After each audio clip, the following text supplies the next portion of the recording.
When I was in grade 2, I had the vocabulary of someone who was in grade 10.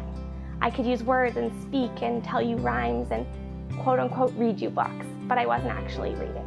I have a nonverbal learning disability, and I'm very proud to say that I have dyslexia. And when I was privately tested and my mom wanted my accommodations put in place, the school psychologist said, "Your daughter will not be going to university. Your daughter should not be in academic classes, and she should just get by through her education."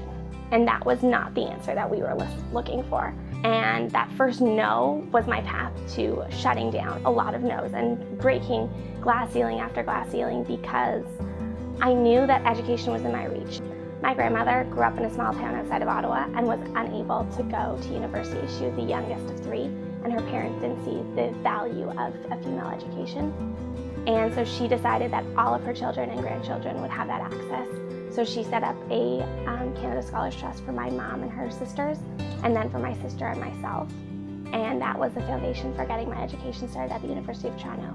And now I am studying my Master's of Childhood Special Education at New York University in New York City.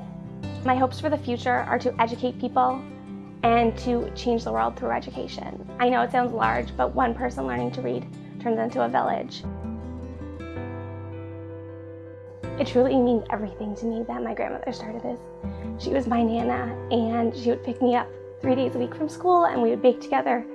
And it was never that she was my tutor or helping me with my education. She was teaching me the education of life. My grandmother passed away in the last 5 years, and she's not here today. And she was not at any of my graduations physically, so it means a lot that I'm able to carry on her legacy in education.